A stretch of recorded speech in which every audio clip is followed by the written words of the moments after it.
Alô, galera que acompanha o nosso Farol Tricolor, chegando à 29ª rodada do Campeonato Brasileiro.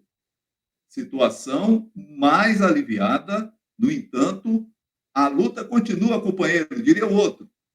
É isso O dia de aí, mais hoje, uma edição do nosso Farol Tricolor. Vamos fazer esse pré-jogo entre Bahia e Cruzeiro, lá em Minas Gerais. Vamos tocar nossa vinheta para iniciar os trabalhos. Vamos nessa. vamos lá.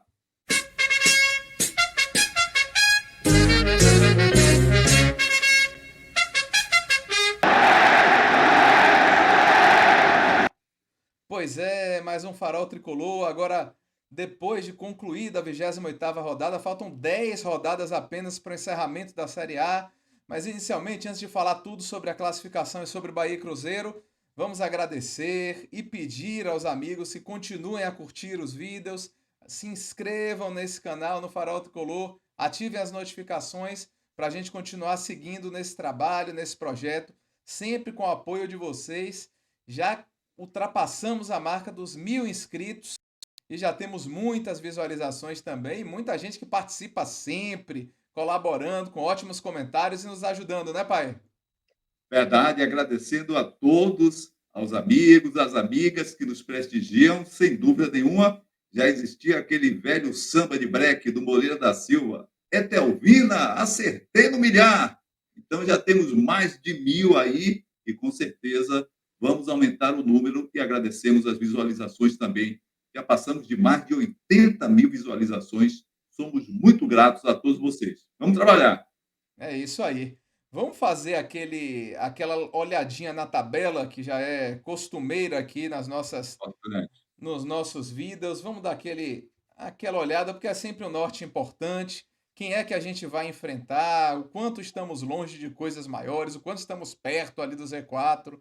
Então vamos dar essa olhada na tabela. Compartilhei já com os amigos de casa. Deixa eu compartilhar com você também, pai, para você Vamos lá. também comentar aí Sempre em bom. cima dessa tabela. Tá aí compartilhado também com você. Beleza.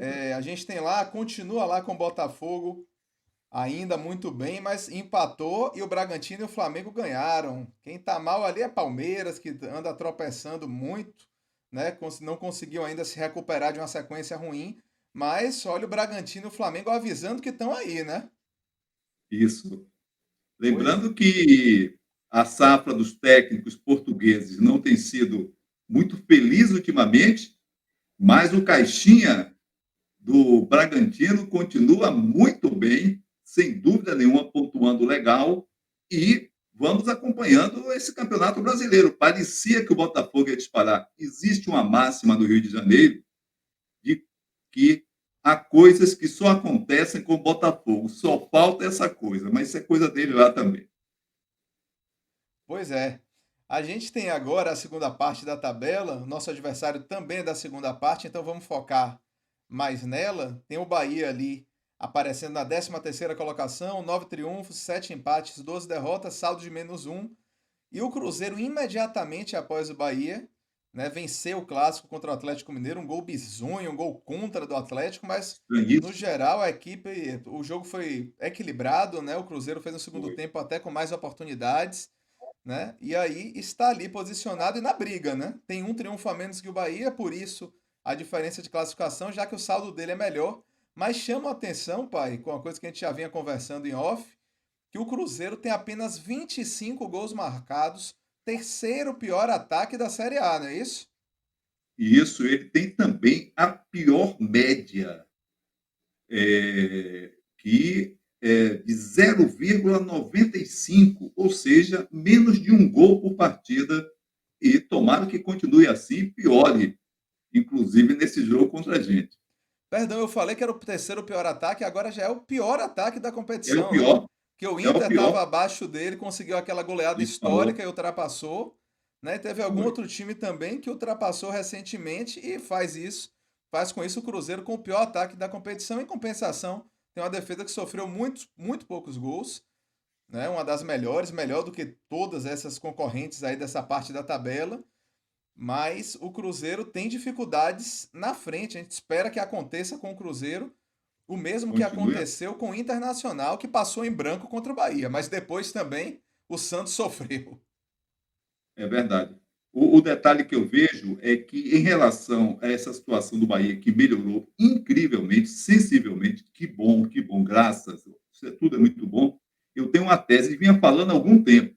Não adiantava ganhar um jogo e daqui a um tempo ganhar outro e ficar com desculpa. Pegou 3 seguidas, a gente sabe que é um campeonato difícil, mas a minha visão é bem essa. É importante que o Bahia mantenha os bons resultados equivalendo à concorrência.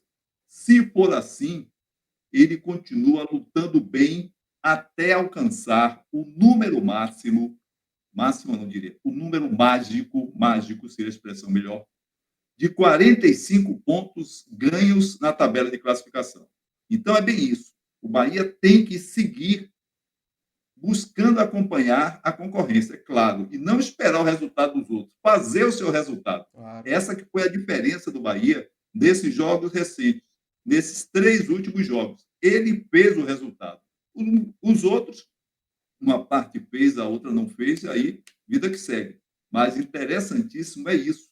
O Bahia continuar com a sequência de bons resultados e numa situação equivalente à concorrência. Aí sim, a busca da pontuação mágica de 45 ganhos fica mais concreta, mais próxima, mais real, eu digo. É isso aí. Eu chamo a atenção também, em relação à tabela, que o Bahia, agora aos 34 pontos, ele não pode ser alcançado nessa rodada por Goiás, por conta do Perfeito. número de triunfos, né? O Goiás, mesmo que vença e Isso. o Bahia perca, o Goiás não passaria. E, logicamente, se o Goiás, que é o 16º, não alcança, nenhum clube da zona de rebaixamento consegue alcançar o Bahia, garantindo assim que o Bahia não entrará na zona, mesmo que perca para o Cruzeiro, mas, logicamente, a ideia é vencer o Cruzeiro, se afastar mais do Z4 e se aproximar mais do meio da tabela. Vamos falar de uma questão que é sempre interessante, que é aquele negócio Só um das... detalhe, Diga. só um detalhe, Diego. Para quem está nos ouvindo, nos acompanhando na imagem, porque muitas vezes os amigos acompanham, estão dirigindo, ficam só no ouvido. Os outros, se o Goiás não alcança, da mesma maneira, o Vasco não chega, o Santos não chega, e Coritiba e América de Minas, muito menos. Então, esse detalhe é Exatamente. importante. Mas, Exatamente. complete. Aí eu trouxe aqui também uma informação que já Hum, estou compartilhando com os amigos tricolores e amigas tricolores das tá. chances de permanência na Série A, que é outra coisa que sempre começa. A gente vai É, chegando ali na parte final do campeonato, começa aquela conversa das probabilidades, né? E assim, em isso. relação às chances de permanecer na Série A, o Bahia aparece ali com 87,9%, segundo os matemáticos. O Cruzeiro um pouco abaixo com 85%. Aí vem Corinthians com 73, Vasco com 60, Goiás 58, Santos 46 e América e Curitiba numa situação desesperadora, né? O América com Uhum. 1,6%, o Curitiba com 0,6% de chance de permanência. Agora, isso é uma coisa que eu gosto também de falar, isso aí varia de rodada a rodada. Ou Claro. seja, o time tem um resultado positivo, essa chance que era 0,6 já pode ir para 5. Aqui É, era 87, se o Bahia perde, já cai para 68. E por aí vai. perfeito. Então é algo que a gente sempre tem que olhar com ressalva, né? Pensando que essa é uma situação transitória. Mas, logicamente, com os 3 triunfos consecutivos, a situação do Bahia mudou radicalmente nesse aspecto, pai. É perfeito, perfeito, meu filho. O detalhe que a gente vê também é a injeção de ânimo que esses resultados trazem à equipe.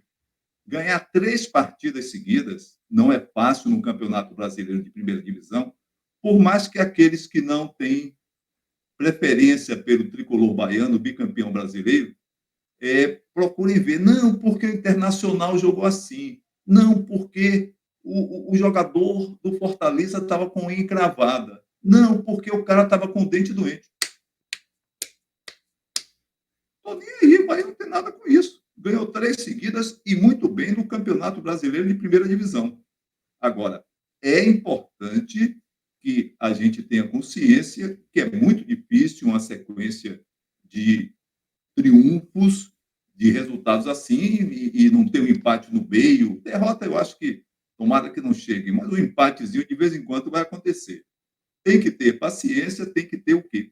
Firmeza e, acima de tudo, um astral lá para cima, porque é claro que o grupo tem uma outra visualização. Eu recebi um material, que inclusive foi mandado pelo meu amigo Hermes Sebreiro Porto, eu até compartilhei com você, alguma coisa de Ratão falando de que o outro também era um técnico que servia, que não sei o quê, mas Rogério Ceni é outra coisa. Quando o Rogério Ceni fala, isso chega diferente para os jogadores. Uma coisa também que eu já tinha observado, imaginado e registrado aqui no nosso Farol Tricolor, viu, Diego?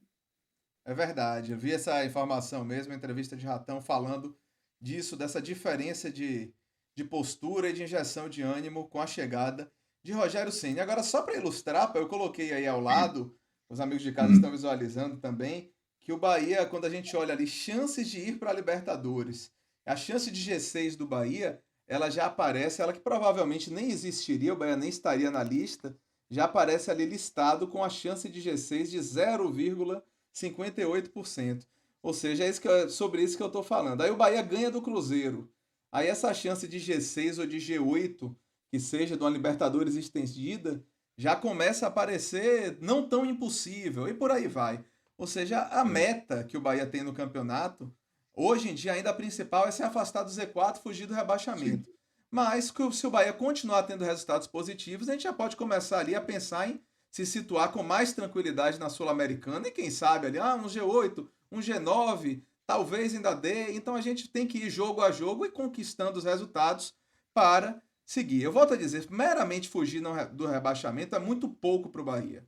Considerando todos os problemas da temporada, vá lá. Mas sendo o Bahia, e mais ainda, sendo o Bahia com o investimento que teve, o Bahia tem que buscar outras metas. É exatamente isso que a gente espera com a figura como Rogério Ceni no comando. Concordo, concordo. E é por aí. É bem a situação que o próprio Rogério colocou na chegada, que é importantíssimo que o Bahia se mantenha na Série A, na primeira divisão do futebol brasileiro, porque, pelo que ele próprio percebeu, a chance de chegar a uma pontuação melhor, inclusive no ambiente de Sul-Americana, quem sabe de Libertadores, essas chances aumentam bastante com o tipo de trabalho que ele busca implementar e com a retaguarda e com a infra que o próprio Grupo City pode trazer para o Bahia. Exatamente. Vamos ver uma projeção de escalação do Bahia, pai, coisa que a gente também sempre Olha, gosta de fazer, para é a gente bom, conversar sobre isso.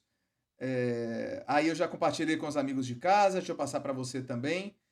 A gente tem a escalação provável do Bahia, é aquele negócio. Tem algumas posições que eu acho difícil que tenha alguma mudança. E essas posições já começam com o gol. Então, se a gente pensar no gol, provavelmente é Marcos Felipe, não tem como não ser. com certeza é Marcos Felipe, não há nenhum Lateral provável direita, Gilberto. também, No zagueiro, a zaga central, o zagueiro pela direita deve ser Canives, Canu. sem dúvida, Aí na eu não quarta tenho zaga dúvida. já tem a primeira pequena divergência, né? A primeira dúvida, já que Vitor Hugo volta, segundo as informações, treinou normalmente e deve estar disponível. Eu volto a dizer, para mim, Gabriel seria zagueiro titular do Bahia. Seja Para com quem nós, fosse, seria Gabriel. Mas para nós. Gabriel, exatamente. Gabriel é o reserva, né, no momento. E a questão vai ser quem vai ser o parceiro de Canives. Se você acredita em quem? Vitor Hugo ou Raul Gustavo? Será Vitor Hugo se o corte que ele teve na cabeça, o próprio Rogério Ceni disse que ele levou alguns pontos e o próprio Rogério Ceni, que foi um grande goleiro e comandava a defesa do São Paulo durante muitos anos, ele disse que a situação de um zagueiro com um problema na cabeça, ele não tem firmeza para escalar um jogador como esse. Precisa ver a evolução. Se a evolução em termos de recuperação do Vitor Hugo por positiva, sem dúvida alguma ele vai escalar. Não é que seja a minha preferência, a minha opção para o jogo, mas o Rogério Ceni vai optar por Vitor Hugo se ele apresentar condições de trabalho num jogo difícil como esse. É o que me parece também. Aí na lateral esquerda eu coloquei uma dúvida que eu também acho que ele vai de Cândido. É um jogador que é titular dele o tempo todo, mas a gente lembra que Cândido foi substituído no intervalo, o Matheus Bahia fez um bom segundo tempo. Então essa não é uma posição, vamos dizer assim, completamente garantida, né? Mas Uhum. provavelmente ele vai de Camilo Cândido, não é isso? Eu acho que sim. Ele é conservador, acima de tudo conservador, A substituição do Camilo Cândido no intervalo, eu achei nota 10, próprio de quem acompanha e quem vive o jogo, e não que nem o outro treino.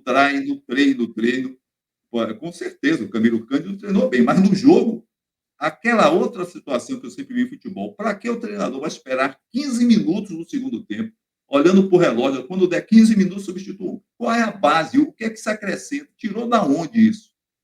Ele já tinha visto que Camilo Cândido, como eu já antecipava algumas vezes, e você também, aqui no Farol Tricolor, o Camilo Cândido ele tem uma limitação muito grande na marcação. Ele é fraco na marcação. Então, os times que enfrentavam o Bahia normalmente apontavam para o lado do Camilo Cândido e atacavam por ali com muita força. Então, é bem isso.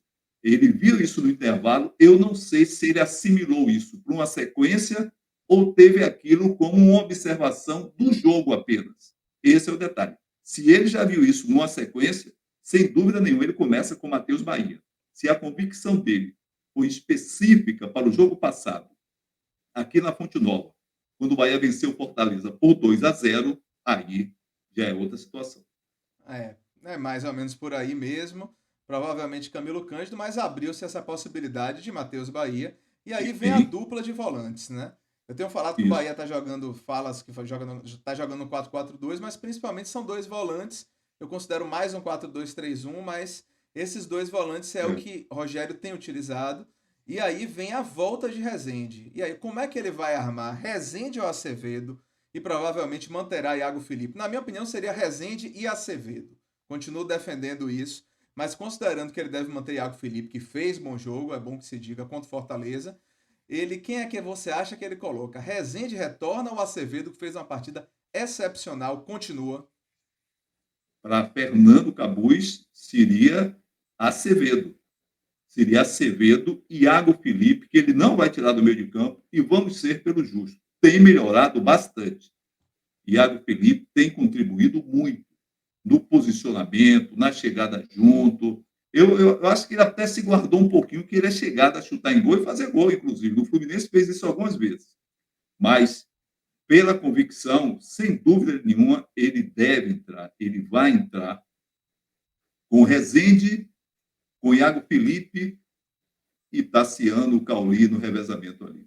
Mas siga na escalação. É isso aí. Não, aí na frente não tem muita dúvida também. Tassiano deve ser mantido ali pela meia direita. Isso, Cauli mais avançado como ponta de lança, Biel sem na dúvida. esquerda e Everaldo de centroavante, que certamente será mantido também, apesar de não ter feito um jogo muito destacado contra o Fortaleza, vinha de duas boas apresentações anteriores. Eu daí na frente, eu continuo achando que deveria ser atentado uma alternativa a Everaldo, especialmente Rafael Ratão no momento que atuou bem, né? Entrou bem no jogo novamente. Eu acho que ele é uma opção boa, mas Everaldo, de fato, melhorou nos últimos jogos, fez seus gols, participou muito bem contra o Internacional. Então, deverá ser a opção de Rogério Ceni, não é isso, pai? Nenhuma dúvida aí, né?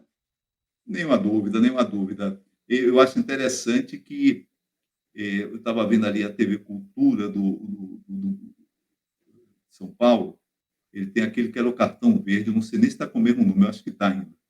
Aí o apresentador, esqueci o nome dele, até um cara bem sóbrio, quando falou de Rafael Ratão, ele disse, Rafael Ratão? Como é que pode um jogador com o nome desse? Justamente em São Paulo, que tem ratinho daqui, ratinho dali, é um negóciozinho, uma travazinha que eles têm, parecendo que ele está falando de alguma coisa do campeonato da Lua, de Marte, mas deixa para lá. Rafael Ratão, concordo com você. É um jogador que tem mostrado grande utilidade, inclusive quando entra no segundo tempo. E Verdade. pode disputar a posição bem, mas Severaldo é o titular de Rogério Ceni. Eu acho que ele está certo, tem que continuar. Então é isso. Nessa Só linha. falando aqui das probabilidades maiores, seria Marcos Felipe, Gilberto, Canives, Vitor Hugo, Camilo Cândido, Rezende, Sim. Iago Felipe, Tassiano, Cauli, Biel e Everaldo como centroavante. Esse é o time mais provável de Rogério Ceni para colocar em campo nessa quarta-feira contra o Cruzeiro. Vamos dar uma É olhadinha no verdade. Cruzeiro? Só um detalhe: Sim. há uma máxima no futebol, da crônica esportiva, trazendo que quando a torcida, quando o torcedor começa a ter a escalação do seu time decorada, já tem aquela convicção do time que vai entrar, é sinal de que a coisa anda bem. Então, o que você disse, Marcos Felipe, Gilberto, Canives, Canives como você chama, o próprio Iago Felipe, Tassiano, Cauli, Biel e Everaldo, isso aí não há a menor dúvida em termos de escalação. Com Pronto. toda a Vamos ver observação agora que eu o. tenho, inclusive sobre o Canives. Venha, vamos concluir, é Pronto. bom. Vamos ver agora a escalação provável do Cruzeiro. A notícia é lá do jornal Vamos. O Tempo de Minas Sim, Gerais. Ele fala aí do isso. Cruzeiro, da injeção de ânimo após o triunfo contra o Atlético Mineiro, né, no Clássico. E ele É, projeta o Cruzeiro com Rafael Cabral, William, Neres, Luciano Castan, não Leandro Castan, Luciano Castan e Marlon. Matheus Jussa, Lucas Silva e Matheus Pereira, Wesley, Arthur Gomes e Rafael Elias, o técnico Zé Ricardo, que inclusive chegou a ser cotado por aqui um tempo atrás, mas acabou lá no Cruzeiro substituindo o técnico Pepa, que saiu. E esse é o Cruzeiro buscando, né, se afirmar no campeonato. Vai jogar com estádio lotado, notícia de muitos ingressos já vendidos antecipadamente lá em Minas Gerais. Então o Bahia, logicamente, não vai ter parada fácil, mas a gente espera que o Bahia. Para mim, o Bahia é mais time que o Cruzeiro. Vou ser bem para mim direto nesse também. aspecto. O time do Bahia é Eu melhor também que o do acho. Cruzeiro, tecnicamente Também acho. melhor, mas tem aqueles problemas defensivos, tem um ataque que muitas vezes cria e não faz. E o Cruzeiro, com essa injeção de ânimo, a gente não sabe como virá. Mas eu acho que o Bahia tem chances reais de trazer um bom resultado lá de Minas Gerais. Torceremos por isso, pai. Sem dúvida alguma. E dentro do que a gente já conversou, inclusive com os amigos e as amigas do Farol Tricolor, há um detalhe. O Bahia, quando chega ao ataque, é um dos times que merecem atenção nesse futebol brasileiro atual. Sejamos justos. Agora, o que eu acho também é que se o Cruzeiro se abrir, o Bahia tem enormes possibilidades de voltar com 3 pontos. Eu Porque concordo. essa defesa do Cruzeiro não é tão pontuada, não toma tantos gols, é uma defesa que segura bem a onda, mas há um grande detalhe também. Essa defesa do Cruzeiro não pega essa bola no chão. Eu tive olhando o trecho do jogo do Cruzeiro contra o Atlético, contra o Galo, o Mineiro gosta muito do Galo, viu, Emerson José?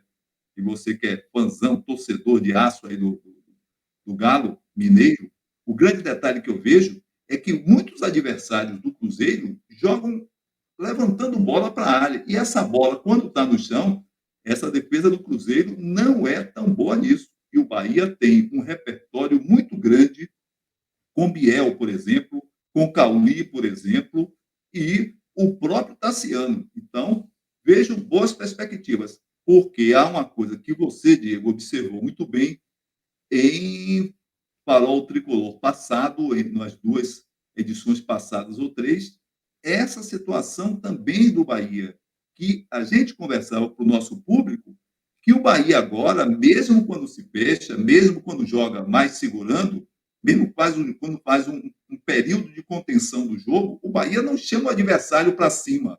O Bahia toca aquela bola mais ali da intermediária para o meio de campo e não fica guardado na grande área, juntando com pequena área, uma coisa assim. Então, tem esse lado bom. Se o Bahia segurar a onda bem, sem chamar o Cruzeiro para cima de nossa defesa, eu acho que temos boas perspectivas. Mas é um jogo duríssimo, um jogo dificílimo, indiscutivelmente, e o Bahia vai pegar o Cruzeiro na alta. Esse é um dos grandes problemas do futebol. É isso aí.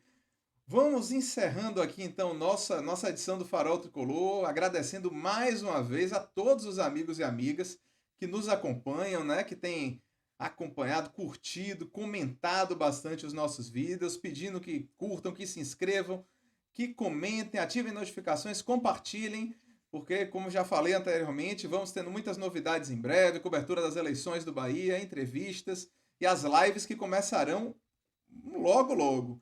Estamos ajeitando os últimos detalhes aí para a gente começar a fazer as lives e permitir a participação direta de vocês e a interação ainda maior com a torcida tricolor.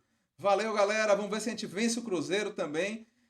Já foram muitos aí na sequência, né? Quem sabe agora tá na hora da gente dar um Tomara. jeito nessa raposa. Eu fico por aqui, mas não sem antes lembrar a equipe de arbitragem. Flávio Rodrigues de Souza, de São Paulo, um árbitro que deixa o jogo, a bola rolar. ele já teve partidas, já teve períodos aí de ser o árbitro brasileiro que mais deixa a bola rolar, que mais tem tempo de aproveitamento de jogo. Então, muita atenção para não estar caindo, porque a bola vai seguir com Flávio Rodrigues de Souza, que é de São Paulo. Ele vai ser auxiliado por Danilo Ricardo Simon Maniz, também de São Paulo, e Eduardo Gonçalves da Cruz, que vai fazer o quarto árbitro. No VAR, Daniel Nobre Bins, do Rio Grande do Sul, Diego. Aquele abraço, obrigado a todos e a todas, como se diz atualmente, e bora Bahia, Diego. Bora Bahia! Vamos lá, até a próxima edição, até o pós-jogo aqui no Farol Tricolor. Quem sabe com mais um triunfo do Esquadrão. Um abraço, até a Tomara. próxima.